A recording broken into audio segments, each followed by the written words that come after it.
les anciens secrétaires de la conférence.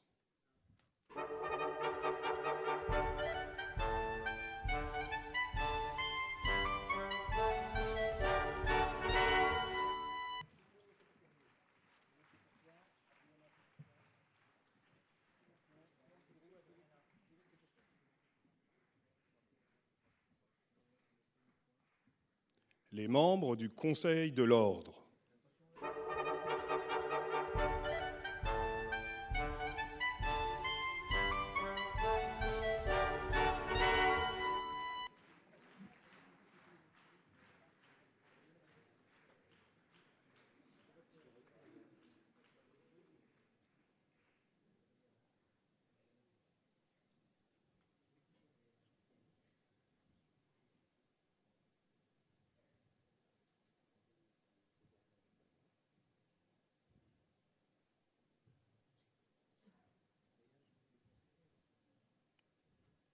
Les anciens bâtonniers.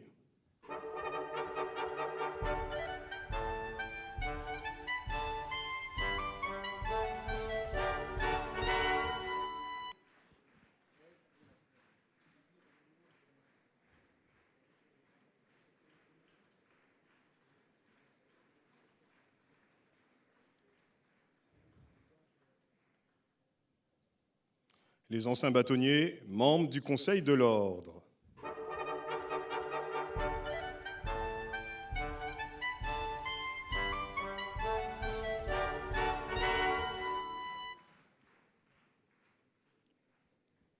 Monsieur le bâtonnier Olivier Benoît.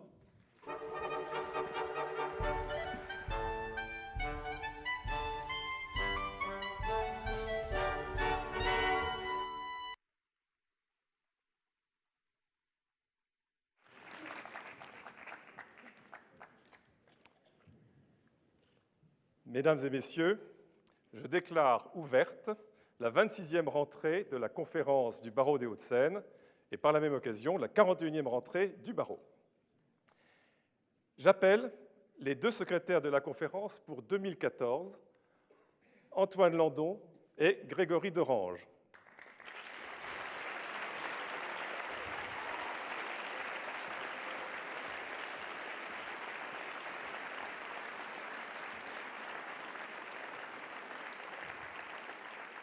Ils rejoignent le banc des secrétaires, bien que leur exercice, leur secrétariat, ne commence qu'au 1er janvier. Ils se sont illustrés dans le cadre d'un concours d'éloquence qu'ils ont remporté tous les deux sur le thème « Plaider à perdre la raison ». Autant vous dire qu'ils sont brillants. J'appelle maintenant les deux secrétaires de la conférence pour 2013, Madame Laetitia Leroy-Sved et Monsieur Maxime Galinan.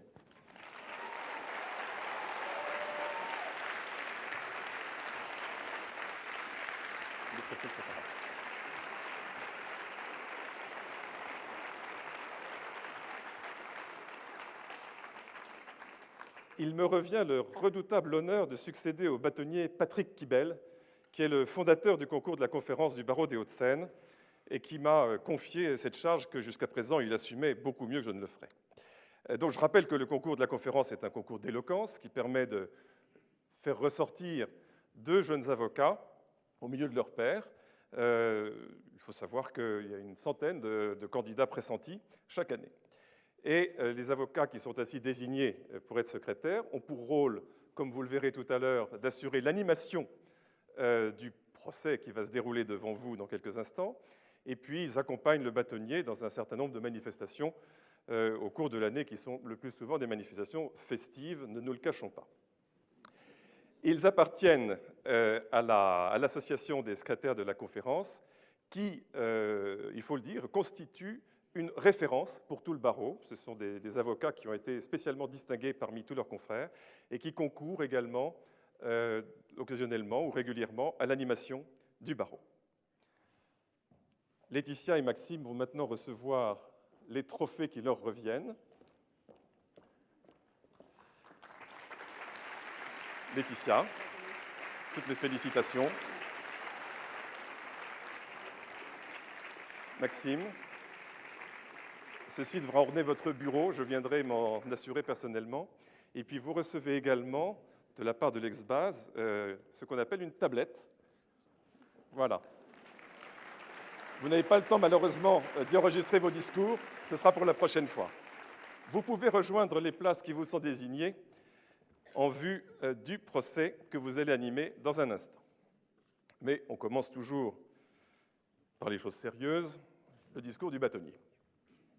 Monsieur le ministre, Mesdames et Messieurs les magistrats, et particulièrement Monsieur l'avocat général près la Cour de cassation, Monsieur le Premier président de la Cour d'appel de Versailles, Monsieur le procureur général près la Cour d'appel de Versailles, Madame le président de la Cour administrative d'appel de Versailles, Monsieur le président du tribunal de grande instance de Nanterre, Monsieur le procureur de la République près le tribunal de grande instance de Nanterre, Monsieur le président du tribunal de commerce de Nanterre, Madame le premier vice-président du tribunal administratif de Pontoise, Monsieur le président du tribunal de grande instance de Créteil, Monsieur le président de la conférence générale des juges consulaires, Mesdames et Messieurs les magistrats, Mesdames et Messieurs les membres des conseils de prud'homme, Monsieur le représentant de Madame le garde des Sceaux, ministre de la Justice, Mesdames et Messieurs les élus, Mesdames et Messieurs les députés et sénateurs des Hauts-de-Seine, Mesdames et Messieurs les membres du Conseil général, Monsieur le maire de Nanterre, Mesdames et Messieurs les maires des communes des Hauts-de-Seine,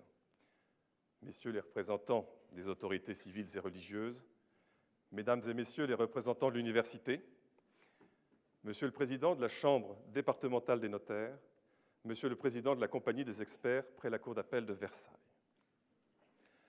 Mesdames et Messieurs mes confrères, et particulièrement Monsieur le Président du Conseil national des barreaux, qui est retenu par votre Assemblée générale, Monsieur le vice-président du Conseil national des barreaux, président de la conférence des bâtonniers, qui devait nous rejoindre dès que l'Assemblée générale vous laissera le loisir, Mesdames et Messieurs les membres du Conseil national des barreaux, Mesdames et Messieurs le premier vice-président et les membres de la conférence des bâtonniers, Monsieur le bâtonnier désigné de Paris, Monsieur le vice-bâtonnier désigné de Paris, Mesdames et Messieurs les bâtonniers et bâtonniers désignés de la conférence des 100, Mesdames et Messieurs les bâtonniers et bâtonniers désignés de la conférence des bâtonniers d'Île-de-France, Mesdames et Messieurs les membres du Conseil de l'Ordre, Mesdames et Messieurs les secrétaires et anciens secrétaires de la conférence, mes chers confrères du barreau des Hauts-de-Seine et des autres barreaux, amis, Mesdames et Messieurs, vous tous, chers amis, qui avez pris sur votre temps de travail et pour pas mal d'entre vous sur votre temps de vacances,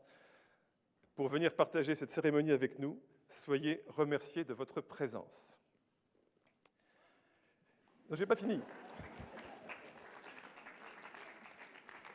Mesdames et Messieurs, que de fois entend-on l'expression toute faite « je me fais l'avocat du diable », au point que c'est devenu un lieu commun dont le sens exact échappe à tous ceux qui n'ont pas eu l'occasion de conduire un procès ecclésiastique en canonisation, c'est-à-dire à la plupart d'entre nous.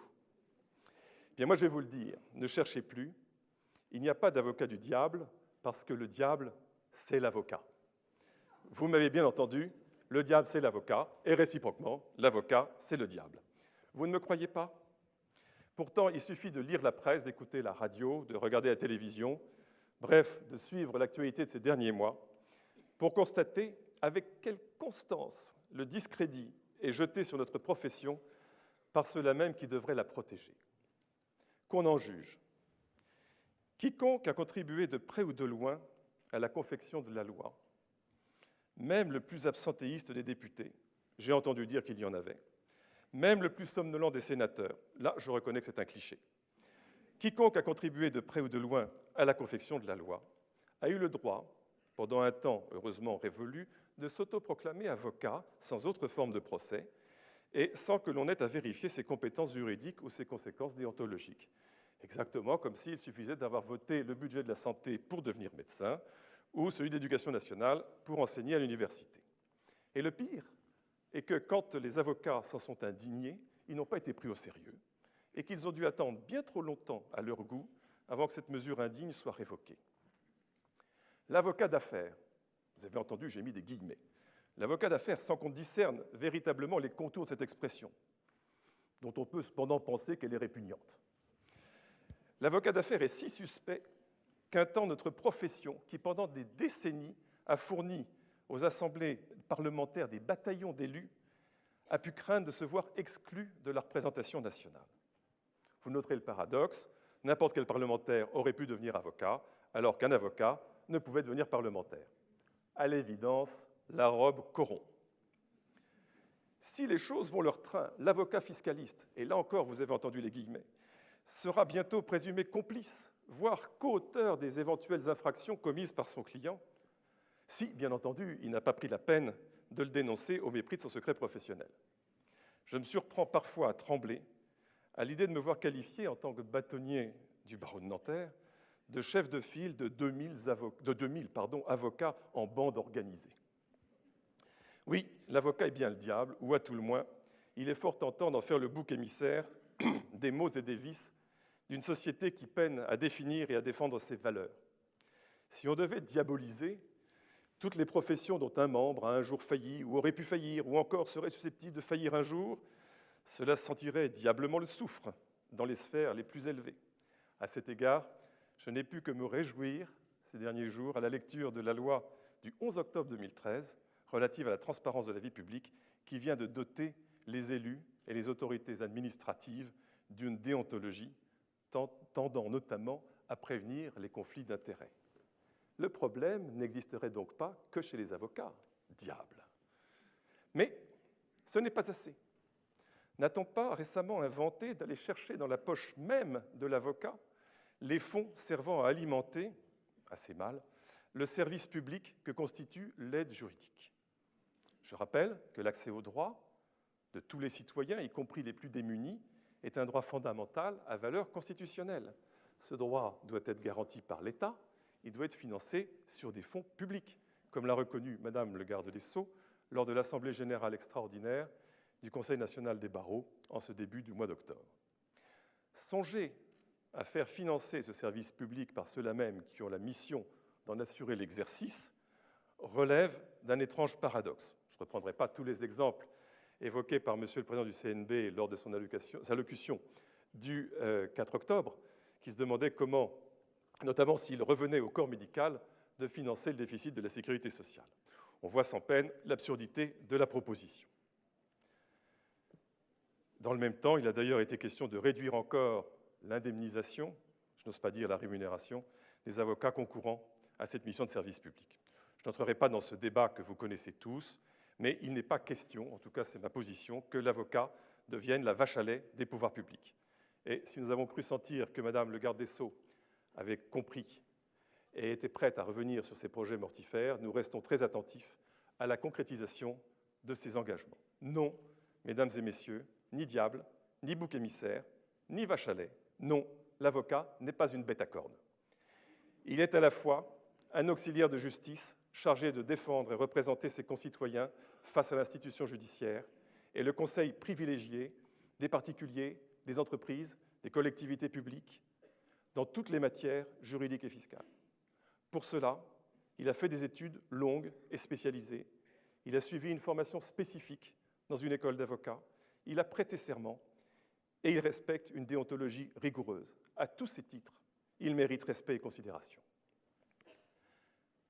Certes, me dira-t-on, tout cela est bien dérisoire à côté de ce que subissent nos confrères dans les pays à la démocratie inaboutie ou chancelante.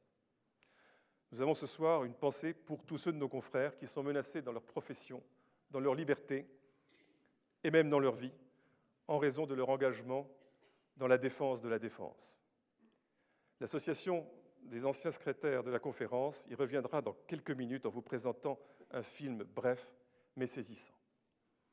Nous avons en outre la chance d'accueillir ce soir notre confrère Tran Thu Nam du barreau de Hanoï, qui est venu spécialement du Vietnam pour témoigner au cours de notre rentrée de la difficulté rencontrée par nos confrères vietnamiens à exercer leur ministère en toute indépendance et dans le respect des droits fondamentaux. Il me rejoindra dans un instant sur cette scène. Tournons-nous maintenant vers l'année écoulée et évoquons quelques motifs de satisfaction qu'elle nous a apportés. Tout d'abord, notre barreau continue à grandir. Il dépasse maintenant le cap symbolique des 2000 membres et démontre ainsi sa capacité à rajeunir. Au moment où les baby boomers, devenus papy boomers, s'apprêtent à se retirer, l'arrivée de jeunes avocats fait plus que compenser le départ des anciens. On ne peut que s'en réjouir, à condition toutefois que nos jeunes confrères soient à même d'exercer dignement leur profession, ce qui, à l'heure actuelle, dans certains cas, reste un véritable sujet de préoccupation. Parallèlement, à l'autre bout de la chaîne, j'ai eu le plaisir de réunir les avocats honoraires. En début d'année, je suis en train d'étudier avec eux la possibilité de créer une section alto-séquanaise de l'Association nationale des avocats honoraires. Notre barreau continue à se moderniser, d'ailleurs au même pas que le tribunal, en s'informatisant. On peut raisonnablement considérer que la quasi-totalité des avocats ayant une activité judiciaire dans le domaine civil ont adhéré au RPVA. Pour ceux que les initiales RPVA peuvent rebuter, sachez que c'est un réseau électronique qui permet aux avocats de communiquer entre eux et avec les juridictions pour la transmission des procédures. Ces avocats civilistes devraient être logiquement rejoints par les adeptes du droit administratif et du droit fiscal, puisque l'accès au réseau télérecours des juridictions administratives nécessite une identification à l'aide de la clé RPVA. Et ils vont être également rejoints par les pénalistes, même par les pénalistes, les champions de la procédure orale, qui, par la voie électronique, pourront bientôt avoir accès à distance au dossier de leurs clients à l'instruction. Il nous tarde, ça c'est un message personnel pour Monsieur le procureur de la République, il nous tarde aussi de pouvoir bénéficier d'un accès électronique au dossier de comparution immédiate. Les collaborateurs de l'ordre sont prêts à recevoir les tablettes qui leur permettront de consulter les procédures dans des délais compatibles avec une défense digne. Notre barreau entretient de très bonnes relations avec les juridictions du ressort, je ne peux que m'en réjouir, ces relations qui se traduisent, entre autres, par la conclusion de nombreuses conventions destinées à améliorer les conditions de travail de tous et, en définitive, le service rendu aux justiciables. Tel est le cas, par exemple, pas tout énuméré, de l'accord tripartite conclu par le tribunal, l'ordre des notaires et l'ordre des avocats sur la liquidation des régimes matrimoniaux, ou du protocole conclu avec les juridictions administratives sur la procédure électronique. L'avenant numéro 10 au protocole de l'article 91 sur la défense pénale est en cours de discussion, tout comme est en cours de discussion le protocole sur la médiation familiale. Et nous sommes même arrivés, mais je ne sais pas si je dois m'en faire gloire, à un accord sur la répartition des charges entre le tribunal et l'ordre. 2 colloques prestigieux sont venus illustrer ce mois d'octobre décidément riche en événements. Un premier colloque a porté sur un retour sur l'expérience de 3 années de questions prioritaires de constitutionnalité. Le second traitait du mineur dans le procès pénal. Ils étaient tous les deux passionnants, ils ont recueilli un succès très mérité. Je forme le souhait, en sachant déjà qu'il va être exaucé, que l'année prochaine, et j'espère les prochaines années, nous apporterons de nouvelles contributions du même niveau, qui fait ressortir l'excellence du barreau des Hauts-de-Seine. Dans le domaine de la coopération interbarreau, enfin, j'ai eu le plaisir de signer au printemps, avec le bâtonnier Fontibus du barreau de Versailles. Alors, il l'a dit dans son discours la semaine dernière, c'est comme ça, c'est un accord qu'on a conclu ensemble. L'acte constitutif du groupement de moyens mettant en commun la gestion administrative des CARPA de Versailles et de Nanterre. En l'occurrence, j'y ai bien peu de mérite parce que je n'ai fait que concrétiser les efforts entrepris par mes prédécesseurs, mais j'ai été très heureux de mettre la dernière touche à cet acte symbolique qui constitue un premier pas sur la voie d'une plus grande collaboration de nos barreaux pour la gestion de leurs tâches administratives. Les initiés savent qu'il y a des approches amicales entre le barreau de Bordeaux et le barreau de Toulouse pour donner un barreau de Bordeaux ou quelque chose comme ça. Nous avons franchi le premier pas du barreau de Werther. Nos amis de Chartres et de Pontoise sont chaleureusement, bien entendu, invités à se joindre à nous. Tout cela, bien entendu, n'a été rendu possible que par l'implication des membres du Conseil de l'Ordre, des membres du conseil d'administration de la CARPA, des délégués du bâtonnier et du personnel de l'Ordre. Que tous soient chaleureusement remerciés de leurs efforts. Je conclurai en évoquant 2 grands défis auxquels est confrontée dès à présent notre profession. La perspective de déjudiciarisation, c'est aussi difficile à dire qu'épouvantable à imaginer, et la réforme de notre représentation à l'échelon national. la perspective de déjudiciarisation est perçue comme une menace. Je crois qu'il faut retourner le mouvement et l'anticiper par la généralisation des outils appropriés qui permettront aux avocats de conserver leur rôle au service de leurs concitoyens, que ce soit dans le domaine du règlement des litiges, je pense à la médiation, je pense aux procédures participatives, ou dans le domaine patrimonial, et cette fois je pense à la question de la liquidation des communautés patrimoniales. L'acte d'avocat, le mandat de vente immobilière font de l'avocat l'interlocuteur valable des justiciables, sans qu'il y ait besoin de transférer des pôles entiers de notre compétence vers des professions voisines. L'urgence d'une réforme de la représentation de notre profession à l'échelon national est devenue pour tous une évidence. Nous aspirons à l'émergence rapide d'une structure nationale débarrassée de ces démons actuels, qui puisse assurer une représentation unifiée de la profession à l'égard des pouvoirs publics et de la société civile, tout en apportant son soutien aux ordres. Entreprendre une telle réforme demande courage, détermination et ténacité. Nos dirigeants ont ces qualités, puissent-ils être suivis par leur base.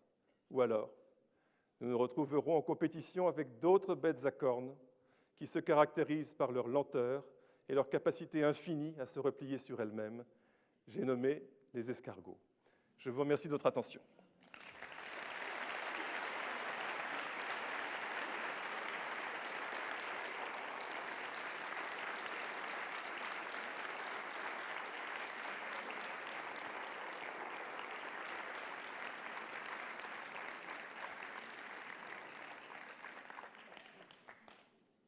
Comme je vous l'ai annoncé tout à l'heure, j'ai l'honneur d'appeler à me rejoindre sur la scène notre confrère du barreau de Hanoï, Maître Tran Thu Nam.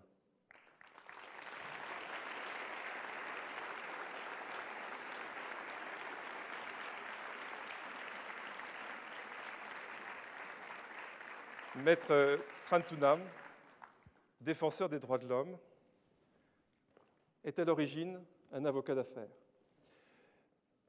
Il est l'un des défenseurs de notre...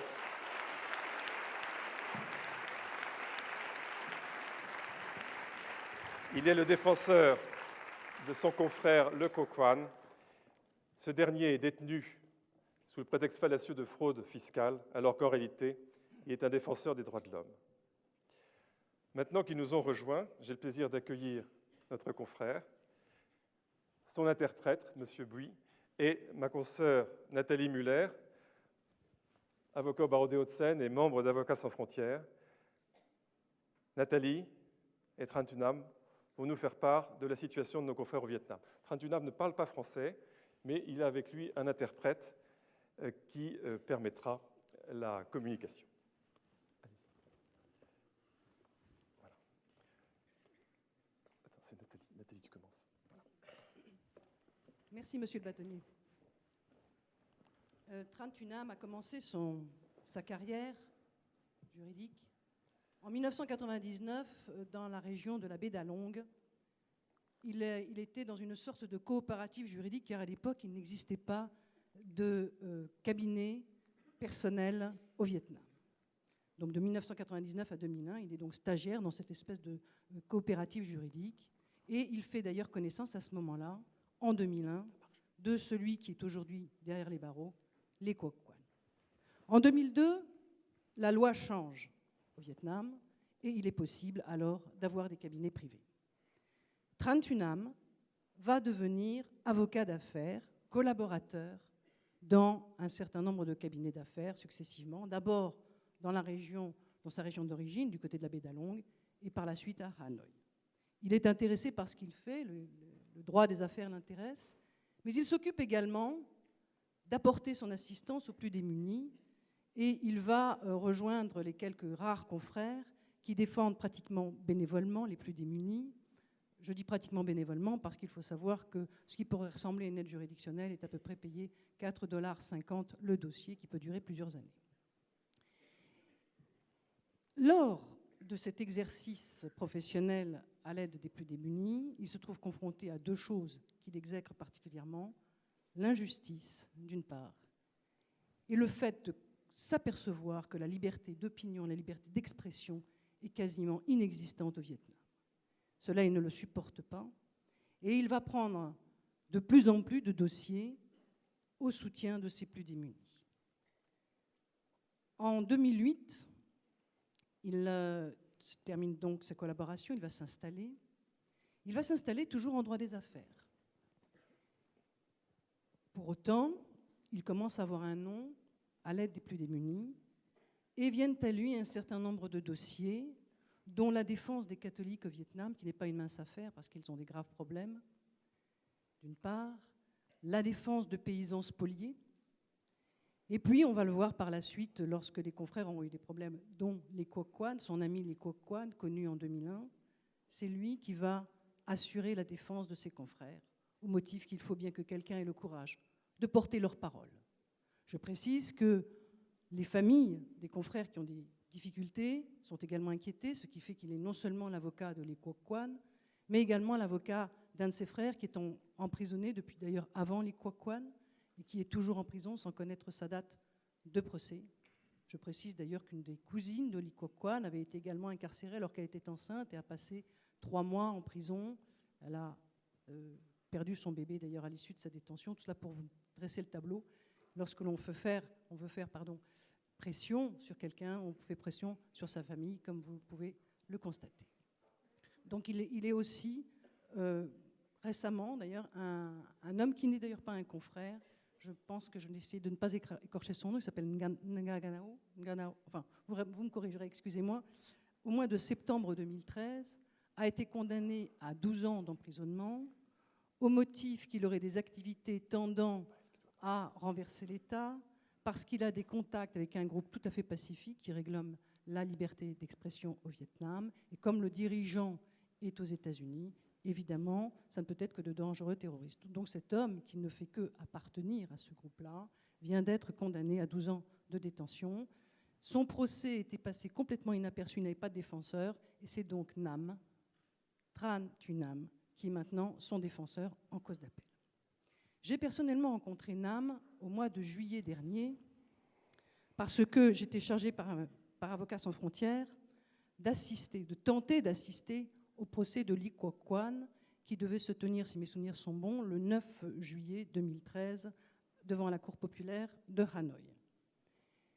Les démarches que fait systématiquement Avocats sans frontières, c'est d'une part avoir des contacts avec nos représentants français et européens sur place, mais bien évidemment toujours avoir également des contacts avec nos confrères sur place. Et lorsqu'on assiste à un procès, il s'agit bien évidemment de prendre contact avec les confrères qui sont en charge de la défense du dossier qui nous intéresse. C'était donc en mission d'urgence. Je vais faire une petite incidente à ce propos-là.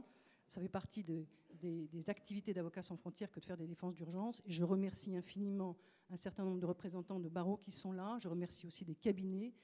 Le fonds d'urgence d'Avocats sans frontières France, Avocats sans frontières Réseau, n'existe que parce que c'est la profession qui verse à ce fonds d'urgence de façon à ce qu'on puisse partir en mission, aider nos confrères à droite et à gauche. Je précise que, par exemple, pour cette dernière mission, c'était un fonds qui a été relativement important, qui était versé par un grand cabinet d'affaires qui est Place Vendôme. J'ai nommé, évidemment, vous avez compris, Clifford Chance. On en attend d'autres parce que la dotation de Clifford Chance est arrivée à expiration, si je puis dire. Mais voilà, c'est notre profession. C'est notre profession et c'est son honneur qui aide à apporter notre aide aux autres de notre profession à l'autre bout du monde, et notamment à celui-ci qui était avocat d'affaires, comme vous l'avez vu. Donc, lorsque j'ai rencontré Nam à Hanoï, il m'a bien sûr brossé un tableau du procès de Ly Quoc Quan, et puis j'en suis arrivé à parler de lui. Il est assez pudique, Nam. Dans un premier temps, il n'a pas dit grand-chose, il m'a simplement dit « Oui, je suis en danger ». Alors j'ai creusé, et je lui ai dit « Pourquoi êtes-vous en danger ?» Il me dit « C'est simple, j'ai en permanence devant ma porte 2 policiers.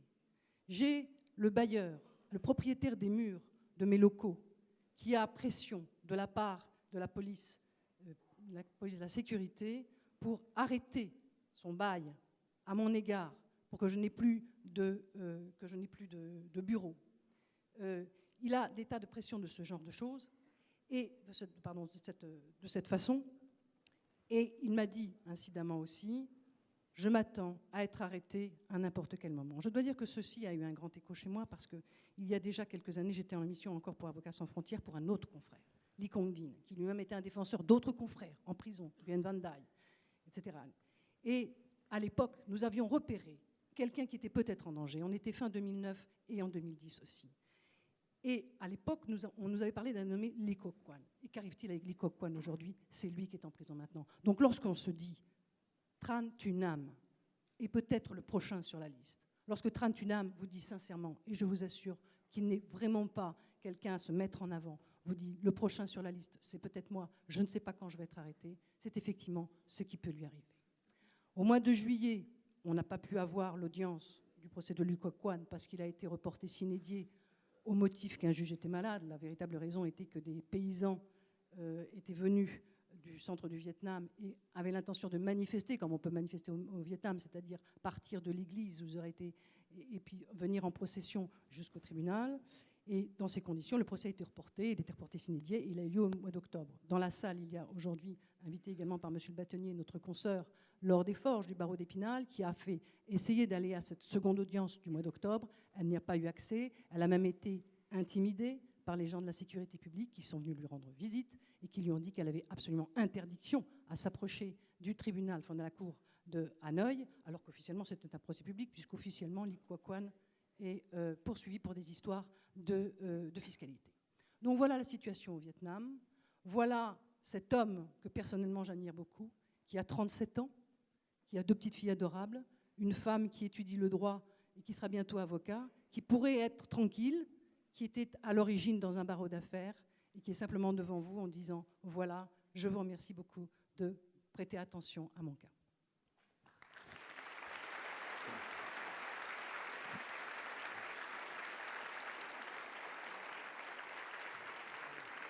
Si vous permettez, et pour ne pas m'égarer sur le fond de sa pensée, j'ai préparé une traduction écrite, si vous permettez. Kính thưa ông Chủ tịch, kính thưa các quý ông quý bà, tôi là luật sư Trần Thu Nam thuộc đoàn luật sư thành phố Hà Nội, đến từ Việt Nam. Tôi thật vinh dự khi được đến nước Pháp và vinh dự hơn khi được đứng trước các quý vị, các luật sư của Pháp để nói vài lời về nhân quyền của Việt Nam. Monsieur le bâtonnier, Mesdames, Messieurs, mon nom est Trần Thu Nam, avocat du barreau de Hanoï, Vietnam. C'est un grand honneur pour moi d'être présent ici parmi vous. C'est un très grand honneur pour un avocat vietnamien de pouvoir parler aux avocats français de la situation des droits de l'homme de mon pays. Điều đầu tiên tôi muốn nói là lời cảm ơn đến ông Chủ tịch và luật sư bà Natalie Munoz.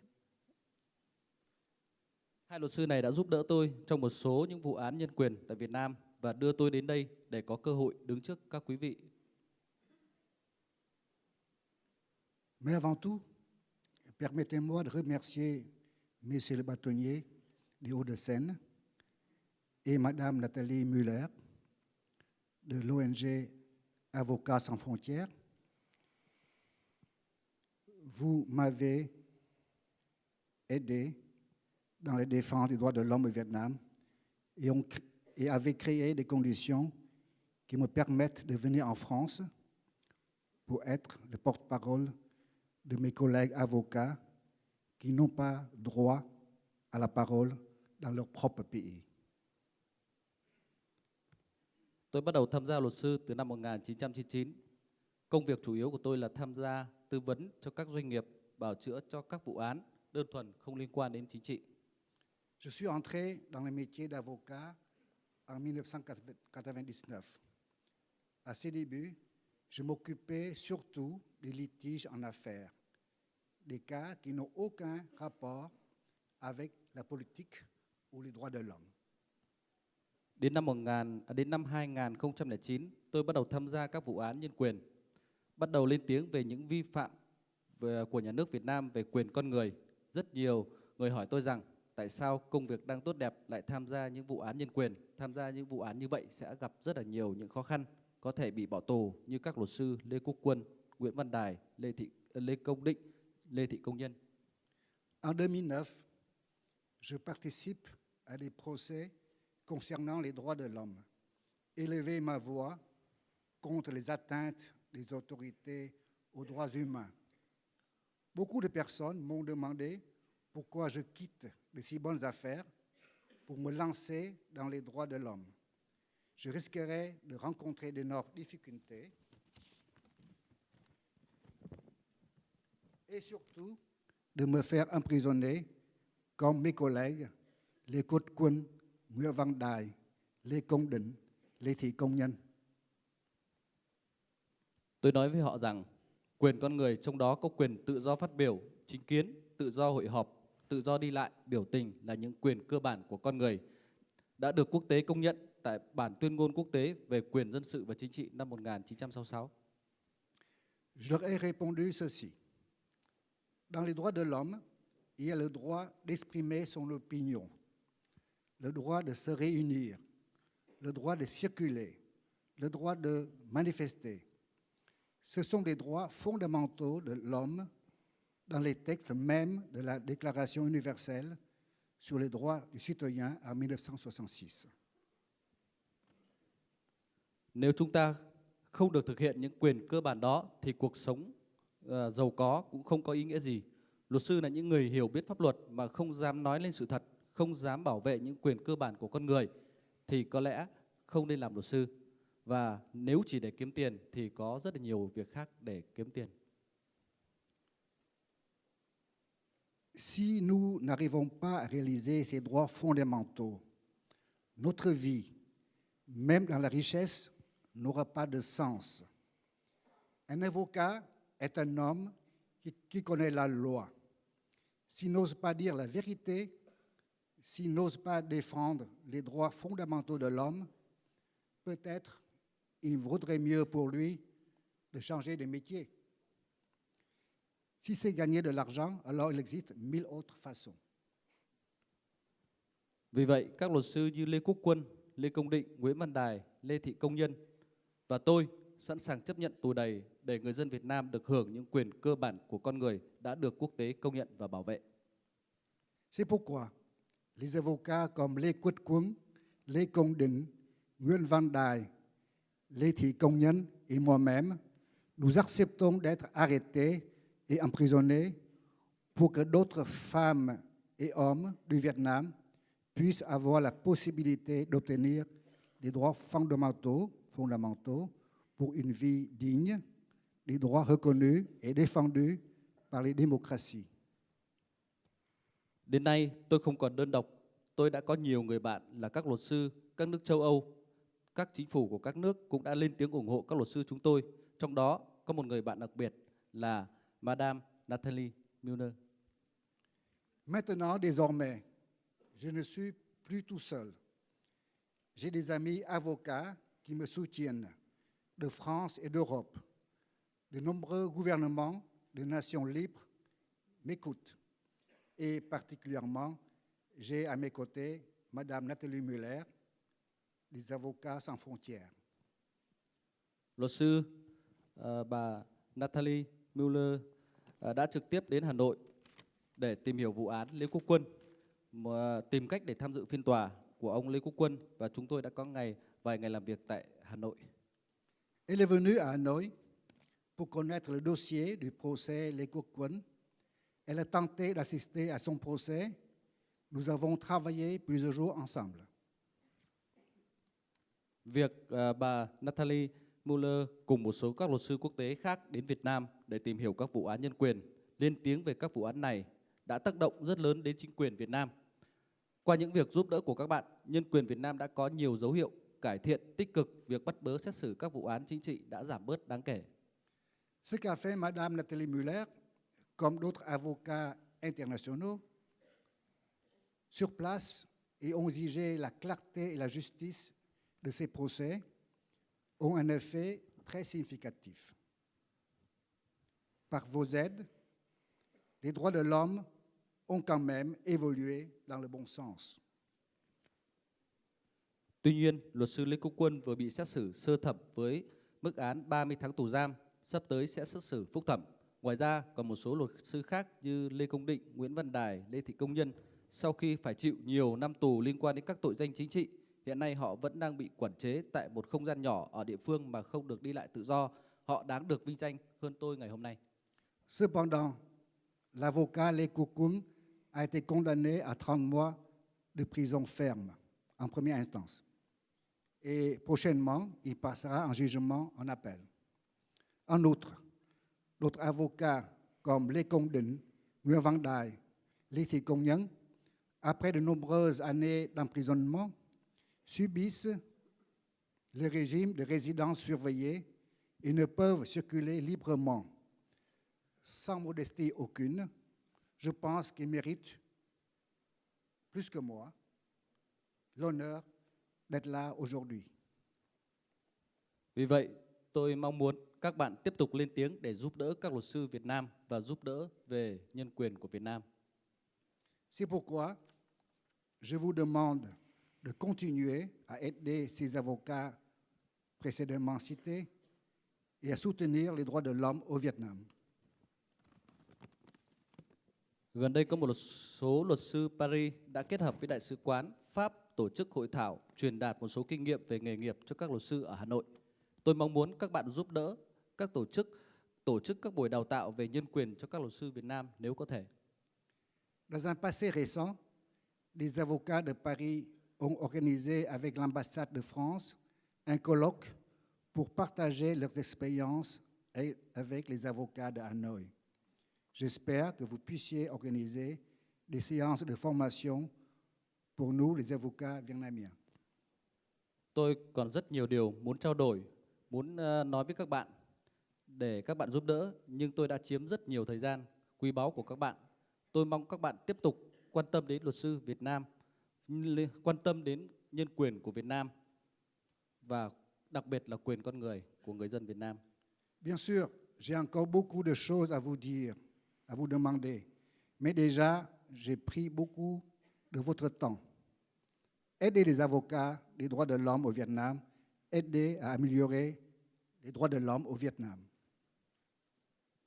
Cuối cùng, xin cảm ơn nước Pháp. Xin cảm ơn các bạn đã giúp đỡ tôi trong thời gian vừa qua và đưa tôi đến đây để được vinh dự đứng trước các bạn chia sẻ một số vấn đề về Việt Nam. Xin cảm ơn tất cả. Encore une fois, je remercie la France. Je vous remercie infiniment de tout ce que vous avez fait pour le droit et la justice au Vietnam.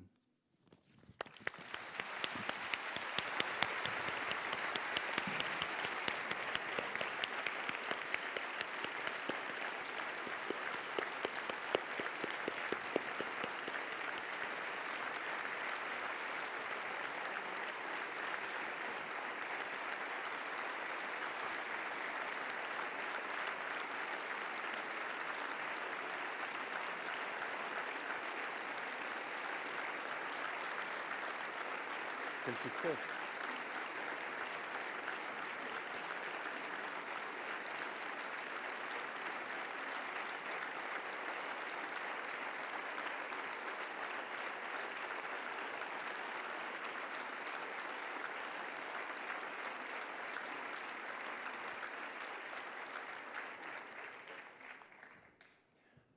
Mon cher confrère, j'ai l'honneur de vous informer que le Conseil de l'Ordre du Barreau des Hauts-de-Seine a décidé de faire de vous un membre d'honneur de notre barreau. Et je vous remets cette médaille, qui est la médaille de l'Ordre du Barreau des Hauts-de-Seine, et ces quelques souvenirs. Encore bravo et merci pour votre témoignage. Xin cảm ơn ông Chủ tịch. Xin cảm ơn ông rất nhiều. Il n'a pas préparé tellement des mots de remerciement. C'est très bien, Il est tellement c'est très ému. bien, c'est très Voilà, merci Monsieur Bâtonnier, merci. Merci bien. Merci à tous les deux. Un grand merci à Monsieur Buis qui a assuré la traduction. Et j'espère à très bientôt. Vous pouvez regagner vos places.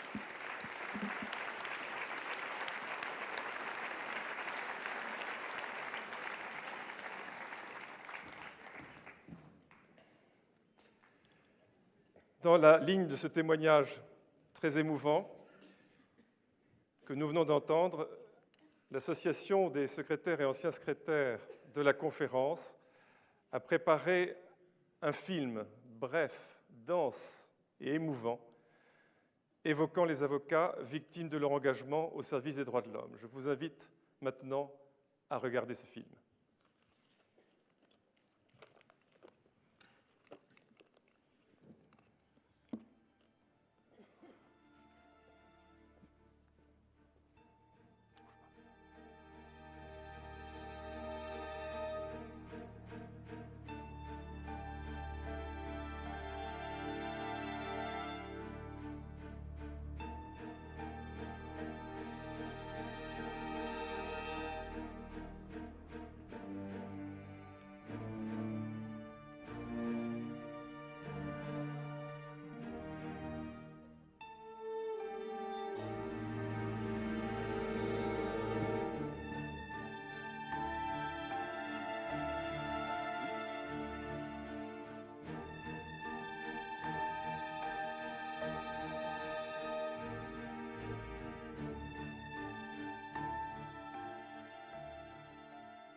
Croyez-moi, ce film supporte très bien d'être vu plusieurs fois.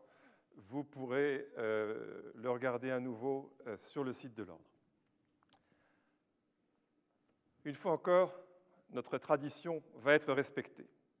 La juridiction extraordinaire constituée par le Conseil de l'Ordre du barreau des Hauts-de-Seine, éprise de justice et de grande cause, va juger une accusée prestigieuse. J'ai nommé Madame Audrey Pulvar. L'accusation sera soutenue par Madame Laetitia Leroy-Sved, secrétaire de la conférence 2013, qui revêtira pour la circonstance les fonctions d'avocat général. La défense de l'accusé sera assurée par M. Maxime Galinan, secrétaire de la conférence 2013.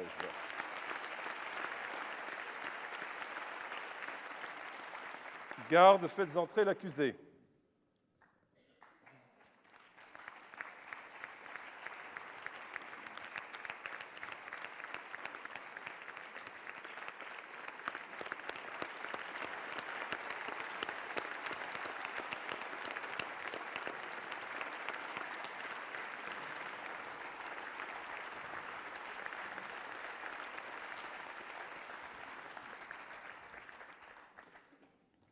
Madame Audrey Pulvar, vous êtes suffisamment connue de nos services pour qu'on ne vous demande pas de décliner votre identité et, bien entendu, nous ne demanderons pas non plus votre âge.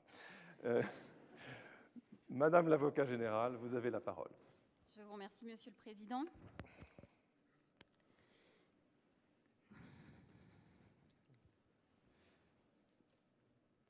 Disons qu'au moins aujourd'hui, vous êtes à l'heure.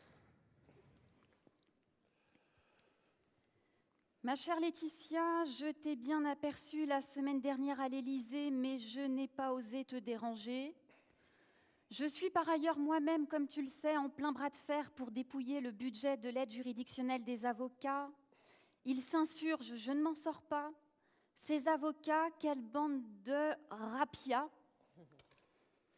J'ai appris incidemment le renvoi d'Audrey Pulvar devant ta juridiction. Loin de moi l'idée d'interférer dans tes hautes fonctions, mais c'est une très bonne amie à moi. Sois sympa, ma doudou, et le poste de Gélie te tend les bras. Affectueusement, ta Christiane. Alors c'est comme ça. Martinique et Guyane, même combat. Laetitia Leroy Sved, avocat général, avec un nom comme celui-là, du pays de la vodka. Je peux vous dire qu'on est un peu plus... On ne m'achète pas, moi, madame. Monsieur le Président, Madame et Messieurs de la Cour, Mesdames et Messieurs les jurés, regardez-la. Ne vous laissez pas endormir par son sourire rayonnant, son regard malicieux, son allure tour à tour solaire et évanescente, assurée mais jamais hâbleuse, gracieuse, sa voix mélodieuse. D'emblée, elle intrigue, elle séduit. C'est presque trop beau, trop lisse pour être vrai. Sa silhouette de gazelle ne laisse rien imaginer de sa réalité quotidienne de boxeuse sur les rings chics de la capitale. De ses yeux cerclés à 7 000 € l'unité, elle se demande ce qu'une haute personnalité comme elle peut bien avoir à faire dans une si basse cour de Nanterre. Une haute personnalité? Non, madame. La cour d'assises de Nanterre, pour ce mal incarné que vous êtes, ainsi qu'un vulgaire ongle de pied. Vous naissez, madame, le 21 février de cette année, où à Bobigny, Gisèle Halimi mettait en accusation une France rétrograde et instruisait le procès d'une loi désuète empêchant les femmes de disposer librement de leur corps. Cette même année, où au Burundi, les Hutus semaient la terreur chez les Tutsis. Cette année, enfin, qui a vu consacrer cet événement funeste, cet Armageddon culturel, la naissance de Vanessa Paradis. Ça, c'est pas bien. Mais vous êtes relativement épargné par toutes ces tragédies, puisque vous passez votre enfance à Fort-de-France. Et plus légèrement, en 1972, à Fort-de-France, on fêtait l'album Cosmozouk d'Henri Guédon avec la compagnie créole de l'époque. Je vois à mon dossier qu'à la Martinique, où vous grandissez, votre mère est assistante sociale et votre père, Jean-Michel Rossi, oui, Jean-Michel Rossi, le véritable héros des Caraïbes, puisqu'il est le fondateur du mouvement indépendantiste martiniquais et le secrétaire de la centrale syndicale des travailleurs martiniquais. Un syndicaliste, mes favoris. Ces barbes rouges abonnés au temps moderne ou au Nouvel Obs, fascinés par les révolutions marxistes. Ces épigones de Jean-Luc Mélenchon, idolâtrant leurs leaders maximaux et annonnant le couplet de l'insurrection civique. C'est pour la victoire, nous qu'à aller. Pas mal. Tout le monde ici voit où je veux en venir. Un slogan qui tient la route quand on sait que depuis Christophe Colomb, il n'en est toujours qu'une seule pour relier l'île du nord au sud. Mais revenons-en à vous. À l'âge de 14 ans, après une crise d'adolescence costaude, vous quittez cet exotisme pour la pudibonderie métropolitaine. Vous hésitez entre devenir publicitaire ou journaliste, puis vous découvrez Christine O'Krent, et c'est une révélation.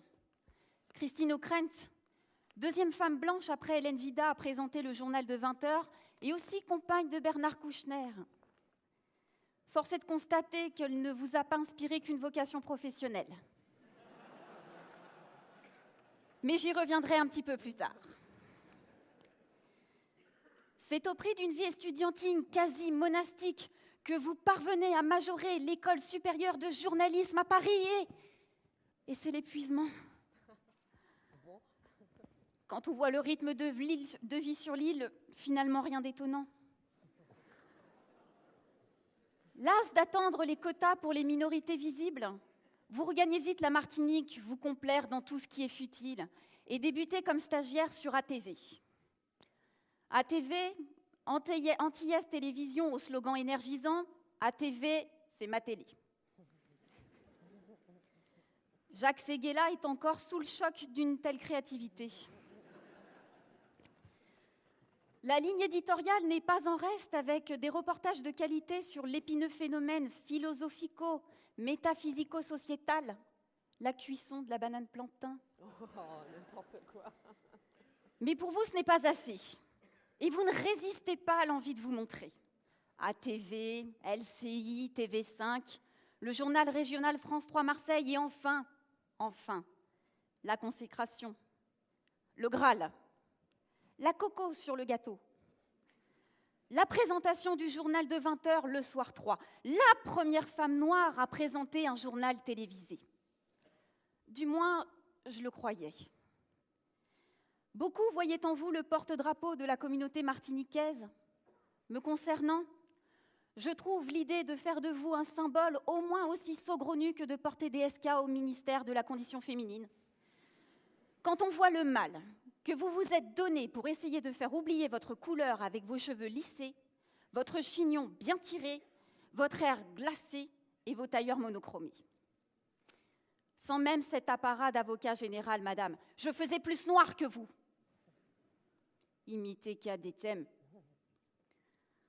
Hormis ces coupes afro que vous arborez de temps à autre en autant de crises identitaires, que craignez-vous?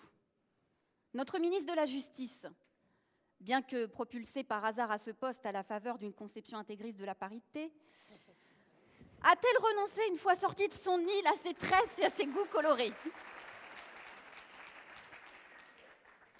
Comme s'il fallait faire blanche pour faire honnête.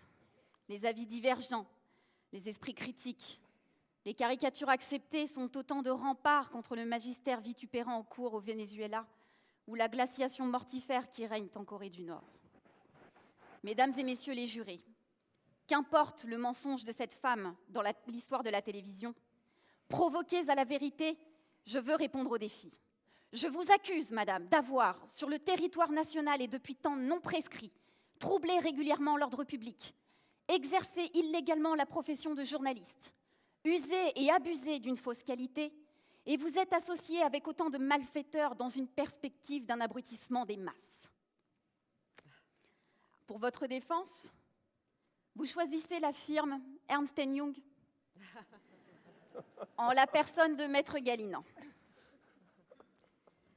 Un de ses bébés collaborateurs en haut de sa tour de la terreur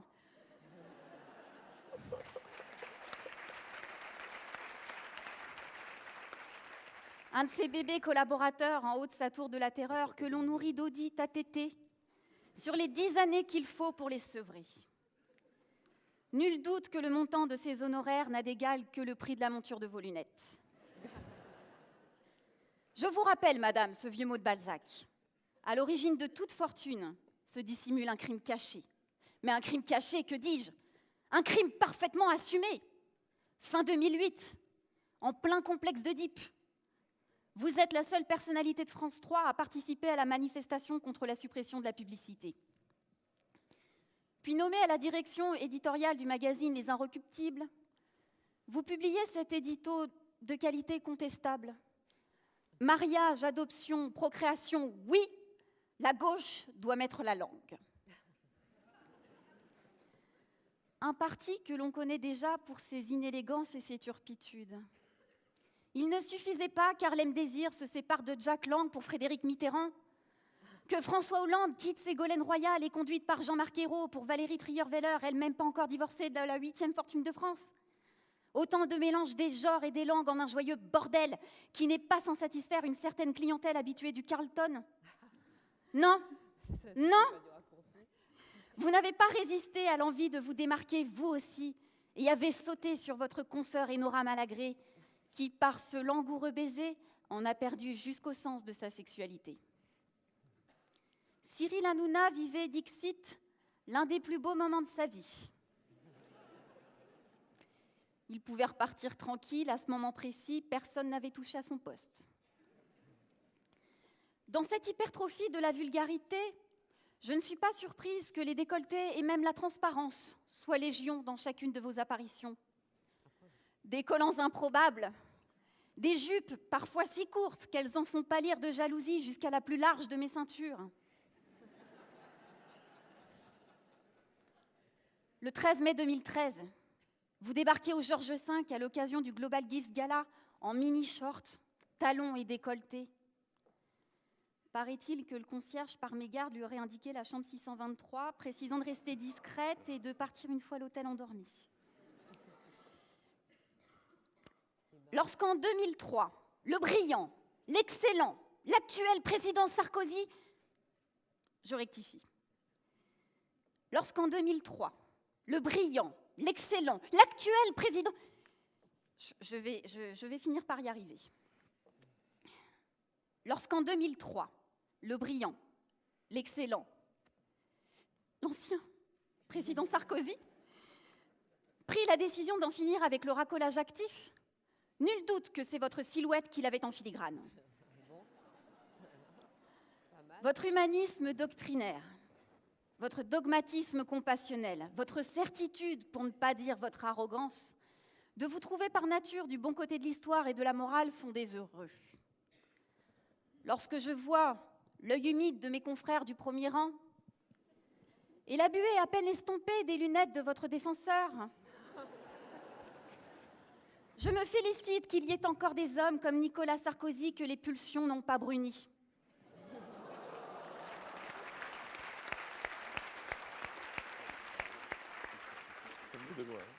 Mais après tout, chacune de vos apparitions est un buzz et l'on parle de vous.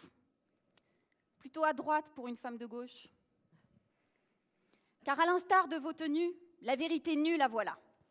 Non, Audrey Pulvar n'est pas et n'a jamais été une journaliste de gauche. Guy de Maupassant écrivait « Les femmes doivent nous apparaître dans un rêve ou dans une auréole de luxe qui poétise leur vulgarité. » Vous l'avez bien médité. Pour vous convaincre de l'imposture, je ne veux pas passer trop vite sur autant de détails qui ont du sens. Journaliste de gauche, Audrey Pulvar, lorsque l'on sait que par le passé, elle s'est entichée d'Alain Passard, chef 3 étoiles et propriétaire du restaurant L'Arpège, qui lui ont valu de profiter de nombreux soupers domiciliaires, ponctués de week-ends en Normandie, où il y possède une jolie propriété. Journaliste de gauche, Audrey Pulvar, lorsque l'on sait que ses lunettes sur fabrication Maison Bonnet ont coûté leur carapace à 3 tortues de Madagascar. Maison Bonnet que l'on connaît pour avoir rendu la vue à Yves Saint-Laurent, Jackie Kennedy ou encore Jacques Chirac. Journaliste de gauche, enfin, Audrey Pulvar, lorsqu'elle participe au cocktail Vuitton pour la sortie de son sac, le SC Bag. Mesdames et messieurs les jurés, il n'a plus été de pareille imposture dans l'histoire depuis l'attentat de l'Observatoire de Tonton. À votre crédit, il reste bien ce repris de justice d'Arnaud Montebourg en marinière, Solex et Robou Moulinex dont vous vous êtes entichés. S'il tentait de célébrer par cette photographie du Parisien Magazine le Made in France, tandis que le mouvement à quartz de sa montre Michel Herbelin était suisse, sa montre, elle, au moins, avait le mérite de ne pas dépasser les 4/5 d'un SMIC. La Cour appréciera. Me concernant, Madame Pulvar, je ne suis pas dupe. Vous alourdir d'un tel boulet, tandis qu'auparavant vos compatriotes insulaires luttaient pour se libérer de leur chaîne, n'a été que l'occasion encore de nager à contre-courant de tous, à seul dessein de faire parler de vous. Et bien mal vous en a pris. Vous avez déjà rejoint iTélé et la matinale de France Inter lorsque votre idylle avec Arnaud Montebourg éclate au grand jour. Il se déclare candidat. Vous êtes suspendu.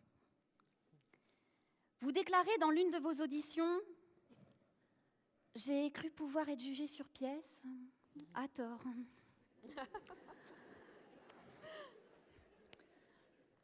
C'est le contraire absolu du penser sans garde-fou enseigné par Hannah Arendt.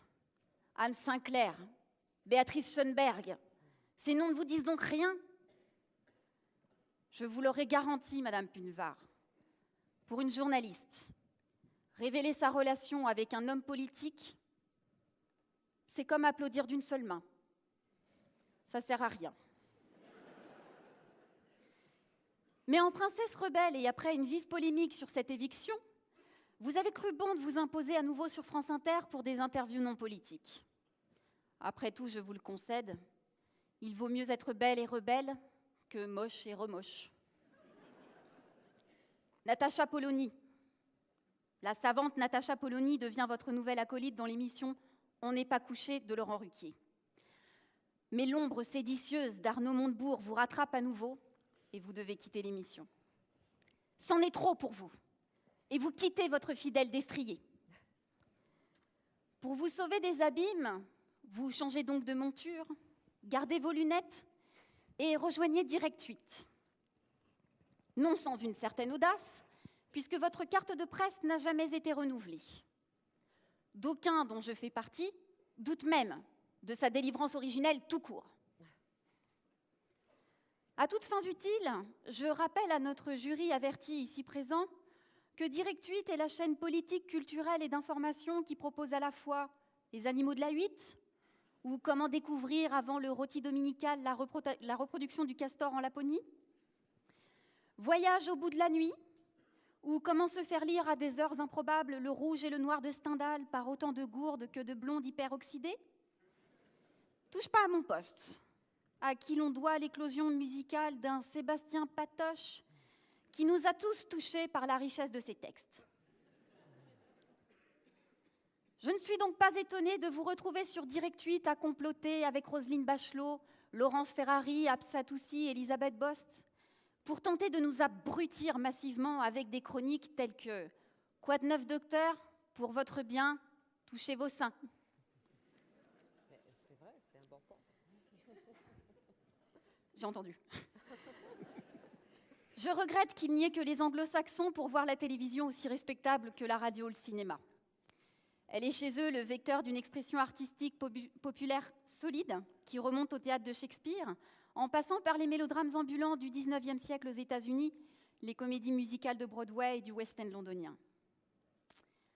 En France, où la hiérarchie des classes a toujours séparé le théâtre de l'élite, la tragédie, de celui du peuple, la comédie, la littérature des Happy Few, Stendhal, Flaubert ou Proust, de la littérature populaire d'Alexandre Dumas, la télévision a souvent fait figure de médium vulgaire. Et en matière de vulgarité, votre émission du Grand 8 n'est pas en reste. Qu'on ne me soutienne pas que le creux, le cru et le nu seraient littéralement exigés par le public lorsque sur d'autres chaînes, des génies du journalisme tels David Pujadas et autres Jean-Pierre Pernaut usent précisément et magnifiquement de la rigueur et de la justesse de l'information au quotidien. Le Grand 8, cette espèce d'antichambre du FMI, se font des moyennes idées à destination des ménagères de plus de 70 ans. Je suis obligée de reconnaître que jamais émission à sensation n'a été si bien nommée. Et je m'inquiète. Avertissez-vous vos spectateurs photosensibles d'une crise d'épilepsie assurée par les tenues toujours plus colorées de Madame Bachelot et les souffrants de déficience cardiaque pour la qualité à couper le souffle des programmes de votre émission? Je me le demande. Je n'ai pas retenu volontairement dans mes réquisitions la mise en danger délibérée d'autrui. De l'abrutissement des masses à cette mise en danger, il n'y a bien qu'un pas, mais je crois en l'état votre jupe trop étriquée pour pouvoir le franchir. Audrey Pulvar, vous avez précipité votre chute en rejoignant ce ministère des Affaires ménagères. hier porte-parole de la communauté caribéenne, vous voilà aujourd'hui Belkissem, le superfétatoire dans une sempiternelle valse de blabla. Le parquet que je suis n'a pas craqué pour vous. Ça, j'avais compris. Et quelques lattes plus loin, je vois déjà apparaître le spectre de votre condamnation. Monsieur le Président, Mesdames et Messieurs de la Cour, Mesdames et Messieurs les jurés, je vous demanderai donc d'entrer en voie de condamnation à l'égard de Madame Pulvar pour l'intégralité des chefs d'inculpation qui lui sont reprochés.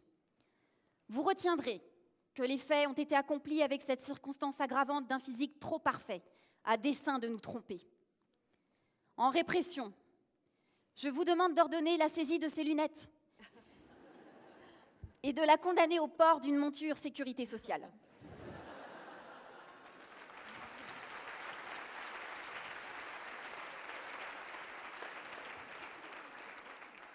Vous assortirez cette condamnation d'une rédaction forcée de la ligne éditoriale des 20 prochains numéros de la Gazette de Basse-Terre.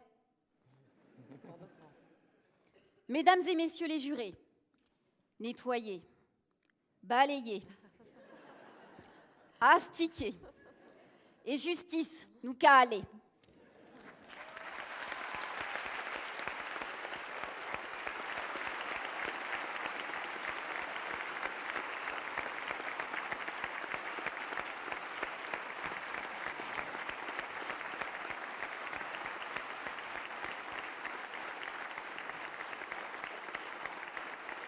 Merci. Merci, Madame l'avocat général. La parole est maintenant à la défense. Nous vous écoutons, Maître Galinan.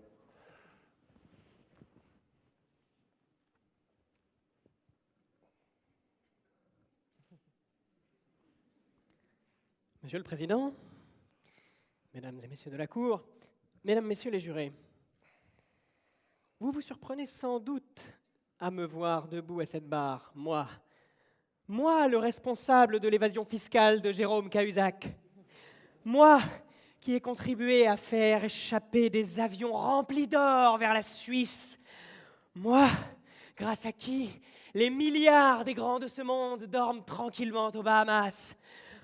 Moi, en somme, on ose venir me déranger dans ma tour d'ivoire de la défense, que dis-je, dans ma tour de la terreur, pour m'occuper de ces peccadilles.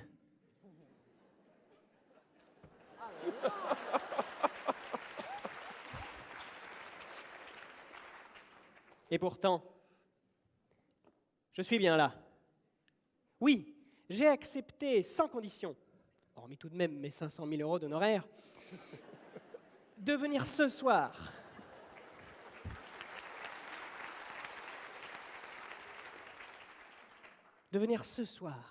devant vous défendre Audrey Pulvar. Pourquoi, me direz-vous? Pourquoi s'acharner dans ce combat qui vous paraît perdu d'avance? Eh bien, figurez-vous que ce qui me meut dans la défense d'Audrey, c'est qu'elle en vaut la peine, et tant pis si je dois y perdre la tête. Ce soir, je veux vous démontrer qu'Audrey Pulvar n'est pas celle qu'on vous a dépeinte, et que son innocence éclate aux yeux de qui la regarde. Mesdames, Messieurs de la Cour, me permettez-vous, dans ma gratitude pour le bienveillant accueil qu'un jour vous m'avez fait, d'avoir le souci de votre juste gloire et de vous dire que votre étoile, si heureuse jusqu'alors, est menacée de la plus honteuse, de la plus ineffaçable des tâches. Monsieur le Président, ce soir, j'accuse, oui, j'accuse cette cour d'illégitimité pour être partiale et rétrograde. Mais oui, mesdames et messieurs, rendez-vous compte, depuis plus d'un quart de siècle, cette cour se réunit pour juger une personnalité, et il aura fallu attendre 2013 pour qu'enfin un avocat puisse défendre une personne de couleur. Et qu'on ne vienne pas me parler de l'accusé de 1993, Jacques Séguéla, qu'il a de couleur que celle que lui donne sa lampe à UV. Quant à la partialité de la cour, elle n'est plus à démontrer. Comment osez-vous prétendre pouvoir juger Audrey Pulvar en toute équité, alors que vous êtes tous avocats, et pour certains, ancien secrétaire de la conférence. Avocat, ancien secrétaire, cela ne vous évoque rien. Mais bien sûr, vous y êtes. Il ne peut s'agir que du perfide, de l'abject, de l'infâme Arnaud Montebourg.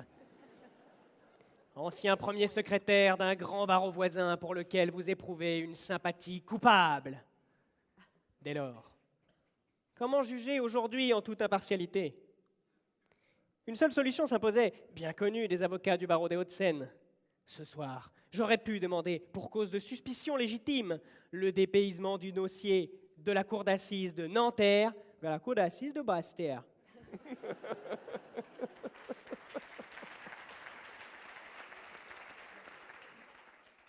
Et pourtant, quelle aurait été mon erreur de m'engouffrer dans cette voie? La choisir m'aurait empêché toute défense au fond, alors que, vous vous en apercevrez bien assez vite, sous le couvert de ces chefs d'accusation grossiers, c'est bien une innocente qui se tient devant vous. Oui, mesdames et messieurs les jurés, vous le sentez au plus profond de vous-même, vous allez rendre justice les mains tremblantes, vous sentez le parfum de l'erreur judiciaire. Qui pourrait croire que cette femme est coupable?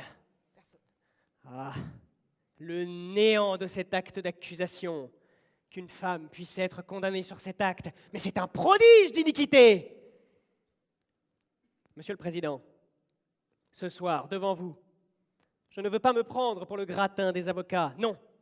Je suis seulement là pour défendre celle que la Cour jette.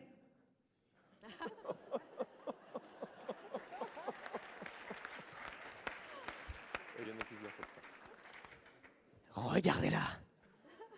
Du haut de votre mépris, n'abattez pas sur elle votre poing vengeur. Regardez-la bien. N'éprouvez-vous pour elle aucun semblant d'humanité? Regardez-la encore. Comment lui résister? Ah, Audrey. Audrey. Hélas, vous ne l'avez que trop bien compris. Comme tant d'autres hommes, je succombais aussi à ses charmes. Mais c'est en vain qu'avec elle je voulais me lier, car son cœur est un logis qui n'a pas d'escalier. Du haut de mon amour déçu, ce soir, je suis le ténébreux, le veuf, l'inconsolé, le prince des Caribéennes face à la cour abolie. Ma seule étoile est morte, et ma lutte consternée porte la robe noire de la mélancolie.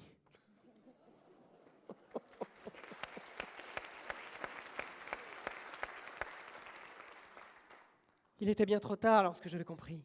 Par Arnaud, son cœur était déjà pris. J'avais perdu la tête. Comme Audrey pour Arnaud, j'étais atteint d'une douce folie passagère. Ah, l'infâme Arnaud Montebourg!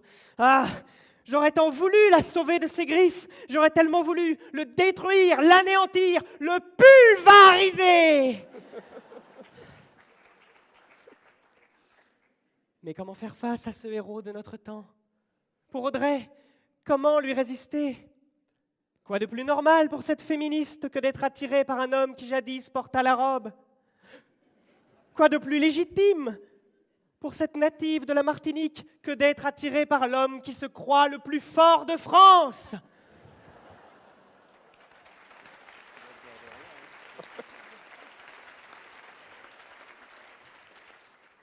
La voilà, l'explication des tenues tant décriées par l'accusation. Pour se faire remarquer d'un tel mal dominant, sans petite tenue, point de salut. Mais ne vous y trompez pas.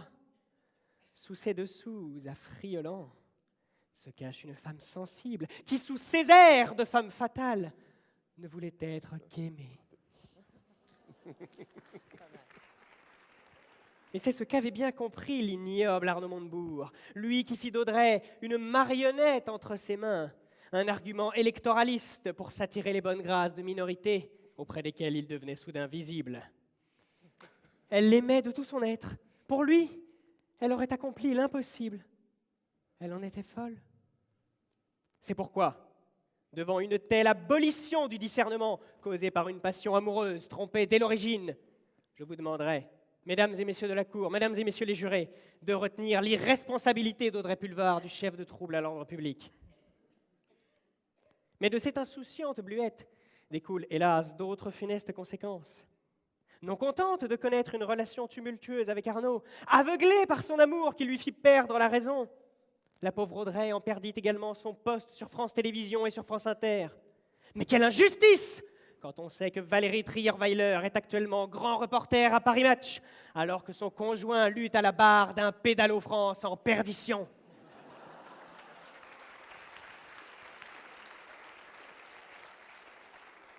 Mesdames et messieurs les jurés, vous l'avez compris, pendant 2 ans, Audrey Pulvar n'a eu qu'un seul défaut, c'est son compagnon.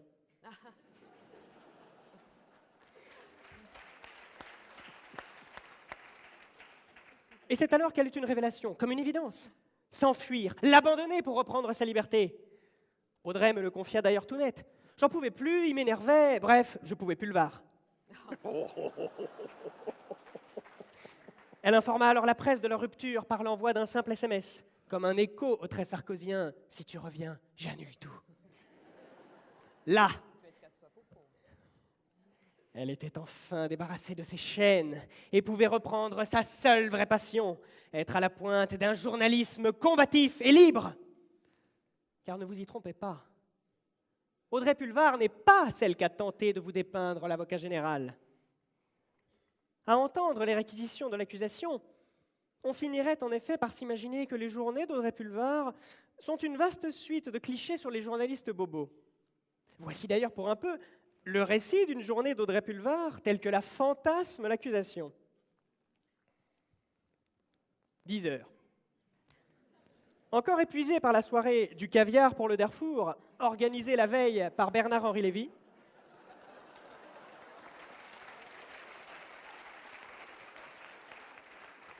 Audrey vérifie sa panoplie du parfait petit journaliste. Dictaphone, check. Carnet à spirale et stylo Montblanc, check. Escarpin le boutin, check. 11 heures. Elle sort de chez elle et se dirige vers le siège de la rédaction des Inrocks, après un détour par son kiosque à journaux favoris, où elle achète, comme chaque jour, Match, Voici et Closer, pour être à jour de l'actualité géopolitique internationale. 12 heures. Conférence de rédaction aux Inrocks. Après avoir limogé 2 collaborateurs pour un papier trop corrosif sur Arnaud Montebourg, séance de brainstorming sur le choix de la prochaine couverture. Au Cambodge avec Angelina ou en Somalie avec Bono, adopté facile en 2013. 14 heures. Elle part enquêter sur le terrain et rejoint donc le Café de Flore pour une interview sans tabou d'un certain Arnaud M., aujourd'hui VRP, encore dans la marine hier.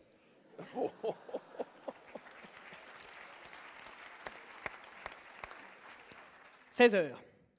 Elle se rend au studio du Moulin Rouge, où Laurent Ruquier l'accueille par 2 contrepétries pour l'enregistrement d'On n'est pas couché. Invité du jour, les enfants victimes de l'Arche de Zoé. Elle, songeuse. Et pourquoi pas un petit tchadien en couverture des Inrocks 20 heures. Rincée par 3 heures de calembour, au goût plus que douteux, elle rejoint son compagnon pour un dîner en toute simplicité à la Tour d'Argent. 23 heures. Après avoir relu son livre de chevet, Indignez-vous de Stéphane Hessel, elle s'endort avec le sentiment du devoir accompli. Affligeant, n'est-ce pas? Voilà ce ramassis de clichés d'un cynisme sans nom qu'on a essayé de vous faire ingurgiter. Mais si cela vous a fait réagir, c'est bien que vous savez que tout cela est faux. Vous savez qu'Audrey Pulvar n'est pas cette caricature de journaliste m'as-tu vu. Vous savez qu'elle fuit les bourre-pifs du PAF. Mais alors réveillez-vous. Enlevez vos œillères et voyez comment apparaît la vraie Audrey Pulvar. Comme une journaliste combative, n'ayant pas peur de défendre des convictions pour un journalisme sans concession. Une journaliste tenace qui, tel le sparadrap du capitaine Haddock, ne lâche jamais sa proie. Souvenez-vous de son engagement, elle, la seule vedette au milieu des anonymes lors des manifestations du personnel de l'audiovisuel public. Souvenez-vous de son interview de Nicolas Sarkozy, pendant laquelle elle le recadre sans ménagement à propos des sans-papiers.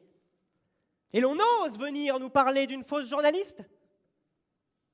Et ces récentes chroniques, décriées par l'avocat général. Mais parlons-en. Audrey Pulvar l'avoue elle-même. Ce n'est pas du journalisme. La non-détention des cartes de presse. Si elle n'en a plus, c'est parce que, je cite, elle ne l'a volontairement pas demandé. Elle sait bien qu'elle a endossé le rôle de chroniqueuse, donc nécessairement partisan. Dans ce débat, savez-vous donc ce que lui reproche l'accusation ? Son honnêteté. Halte à l'hypocrisie, mesdames et messieurs les jurés. Voici les journalistes que nous voulons. Des journalistes qui font le point, qui contestent les valeurs actuelles et qui gardent un œil sur le monde. Nous voulons des journalistes engagés car nous sommes plus sensibles à une ligne éditoriale qu'à une autre. Le militant communiste ne feuillette pas Minute, pas plus que les lecteurs frontistes de Brignoles ne lit l'Humanité pour suivre les péripéties du Rhum toulonnais. Comme quoi, ce n'est pas une légende. Oui, ça pue le Var.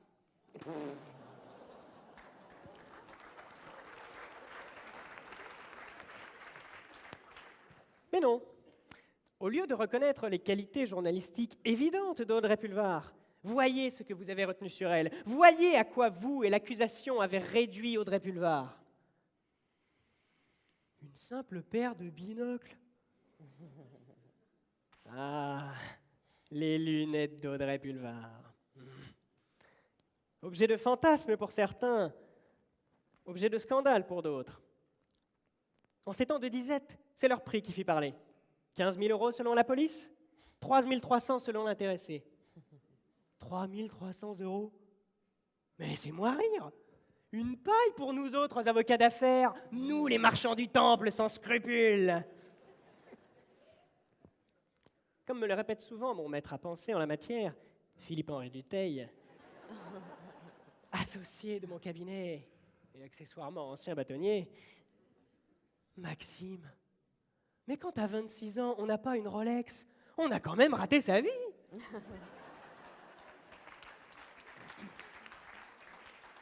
3 300 €. Mais pour 3 briques, t'as plus rien.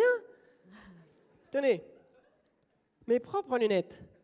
Mais avec ça, j'éradique 3 fois la faim dans le monde. Je ne vous dis pas leur prix, c'est indécent. Mais vous me direz, c'est toujours moins que les frais de bouche du Conseil de l'Ordre.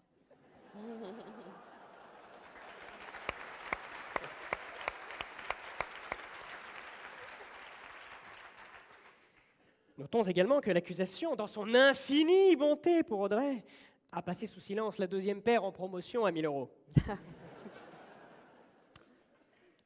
Mais dans ce procès d'intention, pour une paire de lunettes issue d'une fameuse maison parisienne, ne pourrait-on soulever qu'Audrey agissait sous la contrainte du tyrannique Arnaud Montebourg, dans l'unique but de contribuer, elle aussi, au redressement productif de la filière optique française ? Alors j'entends déjà les mauvaises langues. Oui, mais ils auraient pu choisir une autre branche.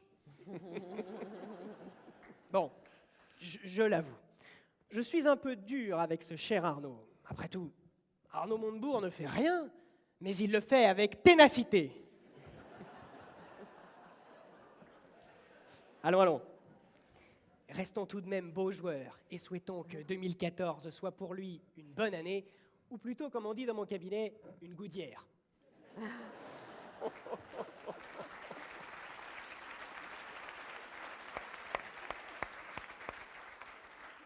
Non. La réalité que cache cette sombre histoire où l'on y voit goutte, je vais vous la révéler. Derrière ces guéguerres picrocolines sur ses lunettes, le vrai sujet, au fond, est qu'il serait difficile de concilier idées à gauche et tenue chic. Ah, le mythe de la gauche caviar. Voilà ce à quoi l'avocat général tente de rattacher insidieusement Audrey Pulvar. L'argument, que dis-je, la pique de l'accusation, serait donc qu'il est plus facile d'avoir le monopole du cœur quand on est sur le carreau. Derrière ce paradoxe, la réalité se fait tristement jour. Celle de la tyrannie de l'argent roi. Pas touche au Grisby. Le fric, avant d'être chic, c'est sacré. In gold we trust. Alors que reproche vraiment l'avocat général à Audrey Pulvar ? Est-ce son manque d'égoïsme ? La lutte des classes, oui, mais chez les nantis aussi. Amis du CAC 40, serrons-nous les coudes, le RSA ne passera pas. Vive les riches, à bas les pauvres ! Assez manichéen comme tableau, non ? À peine. Mais je vous le demande, pourquoi vouloir attirer Audrey dans ses filets? Qu'y a-t-il donc de mal à vouloir dépenser dans une paire de lunettes l'argent gagné par son travail? Est-ce répréhensible de choisir la mode pour placer son épargne?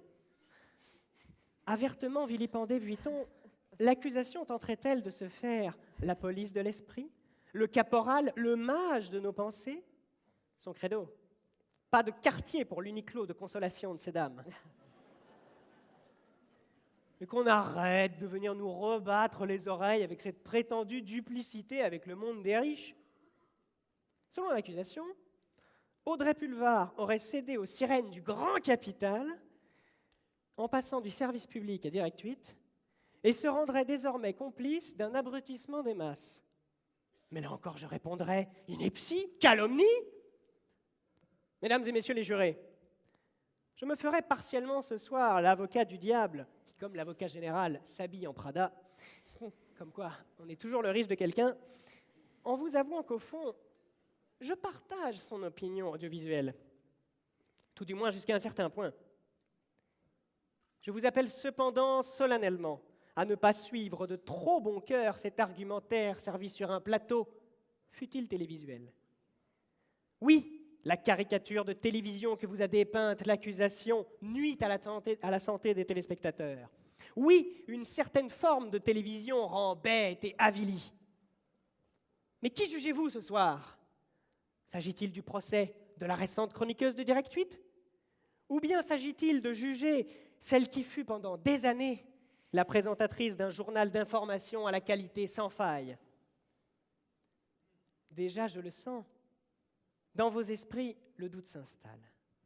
Peut-on tirer un trait sur ces années au service de l'information des citoyens? Tout cela pour quelques chroniques?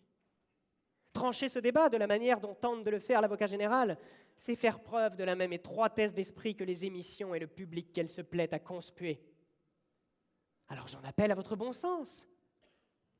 Comme les autres médias, c'est l'utilisation que chacun a de sa télévision qui dicte sa bienveillance ou sa malfaisance. Aussi, ce soir, faisons le pari humaniste de l'intelligence et de la confiance. Ouvrons aux hommes cette petite boîte de Pandore et à la fin, gardons l'espoir qu'ils sauront discerner entre les programmes qui les élèvent et le simple temps de cerveau disponible offert aux marchands de boissons gazeuses. Car oui, la télévision peut être très favorable à la culture. Tenez, chaque fois que quelqu'un l'allume chez moi, je vais dans la pièce à côté et je lis. Vous l'avez compris, chacun est responsable de ses choix et de ses actes, et c'est en toute conscience que nous regardons la roue de la fortune plutôt qu'apostrophe. Nous, téléspectateurs, cédons à cet abrutissement que nous choisissons plus que nous subissons. Or, il ne peut y avoir d'infraction si la victime consent à l'accomplissement du délit et en devient même complice. C'est pourquoi, mesdames et messieurs les jurés, je vous demanderai de ne pas retenir cette accusation d'association de malfaiteurs en vue d'abrutissement des masses et ainsi faire en sorte qu'à la fin, Audrey Pulvar soit sauvée des ondes. Oui, mesdames et messieurs, l'heure est venue de rendre l'antenne, l'heure est venue de voir à travers l'écran de fumée de l'avocat général. On nous parle de troubles à l'ordre public. Oui, trouble il y a bien, mais il ne s'agit que d'un trouble amoureux. On nous parle d'usage d'une fausse qualité. Je réponds honnêteté intellectuelle. On nous parle de tromperie pour appartenance à une gauche bourgeoise. Je réponds altruisme et tolérance. On nous parle d'abrutissement. Je réponds abrutissement consenti. Et maintenant, coup de projecteur sur ce qu'il reste des accusations contre Audrey Pulvar. Rien. Nada. Walou. Devant le dépit, devant la frustration de l'accusation, j'entends déjà le grondement, la colère qui monte. Puisse cependant cette vindicte ne pas vous atteindre dans votre jugement. Puisse cette colère, comme toutes les émotions qui agitent les masses, s'effacer à la porte de votre prétoire. Car ce soir, un seul mot s'impose pour guérir tous ceux qui ont été faits à Audrey Pulvar. Monsieur le Président, Mesdames et Messieurs les jurés, pour apaiser la polémique, pour calmer la tension, ce soir, relaxez.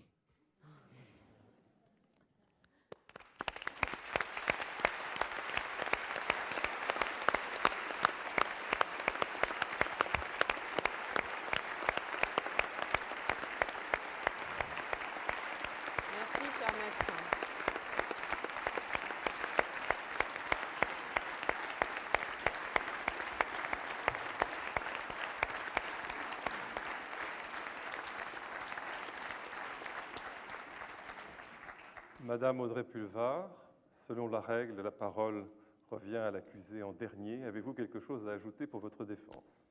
Eh bien, j'aurais du mal à faire aussi bien et aussi drôle que l'accusation et la défense, mais je crois que j'ai quand même quelques mots à ajouter.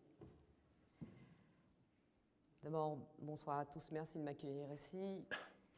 Messieurs, mesdames et messieurs de la Cour, mesdames et messieurs les jurés, madame l'avocate générale, je voudrais d'abord préciser, parmi les quelques éléments que je voudrais contester, que je ne suis pas et que je n'ai jamais été en effet une journaliste de gauche, puisque je ne sais pas ce que c'est qu'une journaliste de gauche. Je suis une journaliste viscéralement, éternellement. C'est le métier que j'ai choisi, c'est le métier que j'aime, c'est le métier que je ferai, je pense, jusqu'à ce que ce ne soit plus possible pour des raisons qui me dépasseraient. Et je suis par ailleurs une citoyenne, une personne qui a des opinions politiques. Mais c'est sur une autre question que j'ai été le plus ébranlée par votre propos, même si j'en ai bien sûr bien perçu la dimension sarcastique et caricaturale. Heureusement pour moi, dans ma carrière, j'ai été à un moment journaliste judiciaire, j'ai assisté à de nombreux procès réels et je sais donc la différence qu'il y a et la mauvaise foi dont vous avez pu faire preuve. Mais de façon, je dois dire, assez brillante et élégante, quoique pas toujours.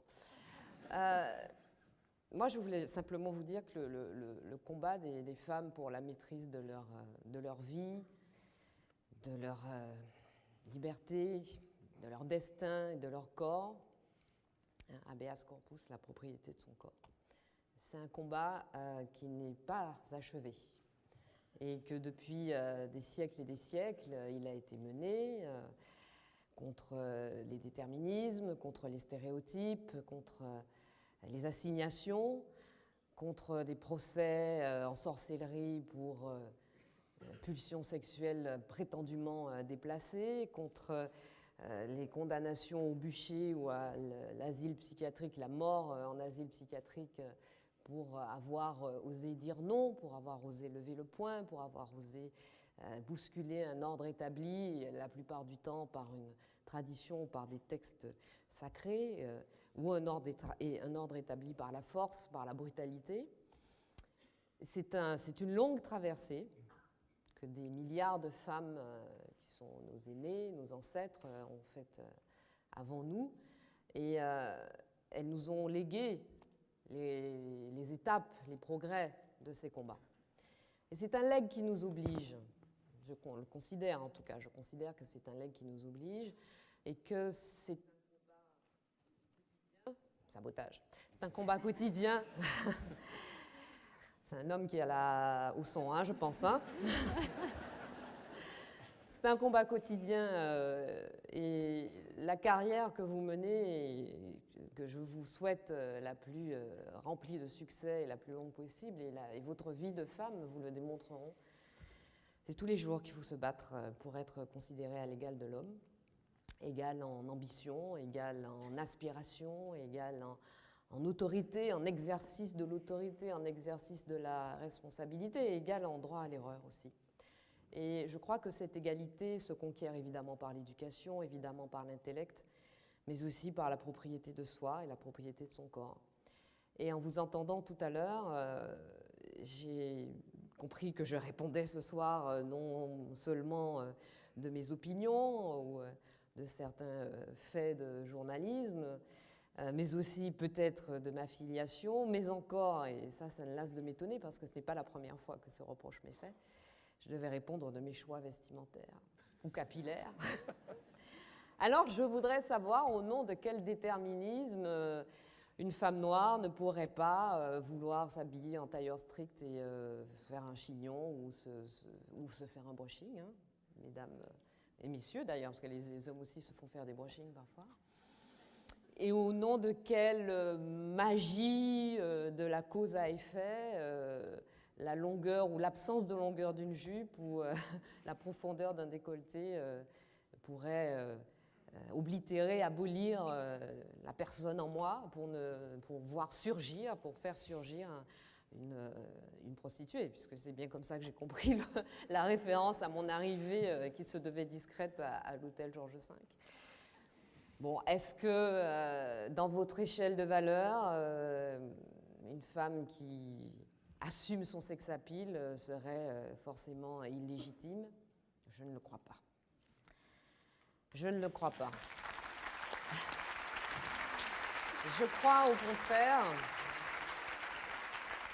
que dans ces temps où le monde est gagné par l'obscurantisme, vous savez, c'est une espèce de cancer dont l'un des premiers effets est justement de couvrir le corps des femmes et de les soumettre. Eh bien, dans ce monde-là, c'est une femme libre. Une femme libre, maître de ses choix, maîtresse de ses choix, maîtresse de sa vie, animale, douée, de raison et de libre arbitre, qui comparaît aujourd'hui devant vous. Et j'ai envie de vous dire qu'aujourd'hui, dans notre pays, où l'on voit tous les jours des atteintes aux droits des femmes, moi, entre les fémènes et ceux qui leur défoncent la poitrine à coups de Rangers, aujourd'hui en France, j'ai choisi mon camp. Je vous propose que nous reparlions de tout ça quand vous aurez une vingtaine d'années de carrière professionnelle derrière vous. Et donc, qui dit carrière professionnelle de femme, dit embûche liée à votre condition de femme, et quand vous aurez 42 ans de combat quotidien pour exister en tant qu'être libre derrière vous. Merci.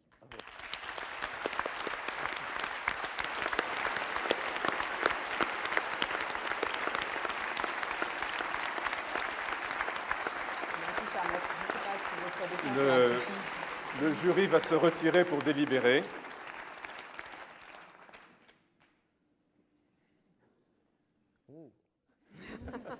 C'est mon dernier mot, hein.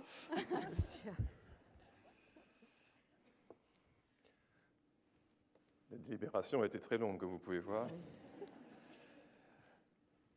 Après en avoir délibéré, le jury, plein de bienveillance et de mansuétude, prenant en compte tant les graves accusations portées contre vous par Madame l'avocat général que la défense valeureuse soutenue par votre avocat et par vous-même, le jury vous condamne à exercer à perpétuité, avec conscience et probité, avec la conscience et la probité qui vous caractérisent, votre métier de journaliste, comme vous l'avez vous-même revendiqué.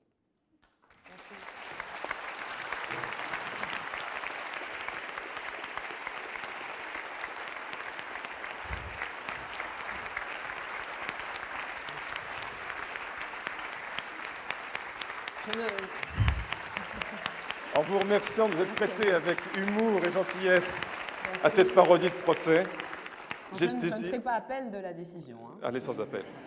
Je vous remets la médaille de l'Ordre des avocats. Merci beaucoup. Merci. Et bravo.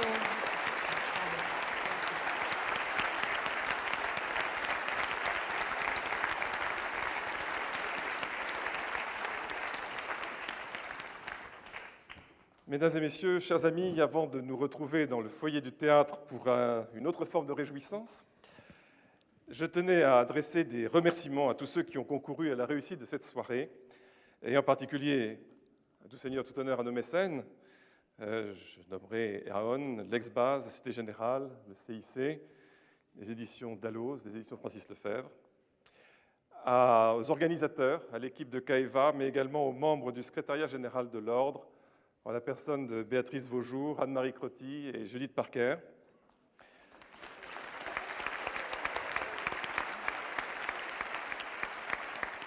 Au Théâtre des Amandiers, en la personne de M. Jean-Louis Martinelli, qui cette année encore nous a accueillis, et de tous ses techniciens.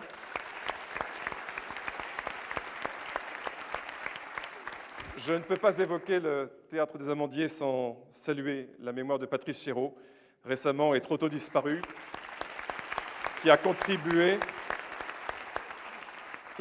en son temps aux grandes heures de ce théâtre. Je dois maintenant vous faire un aveu. Il y avait dans cette salle un spectateur un petit peu à part qui a travaillé tout le long de la cérémonie, c'est le dessinateur Fleck, qui a croqué les meilleurs moments de cette soirée. Et ces dessins seront projetés dans le foyer, vous les verrez tout à l'heure, et Fleck a même accepté d'en dédicacer quelques-uns pour ceux d'entre vous qui réussiront à le rejoindre. Je l'en remercie. Je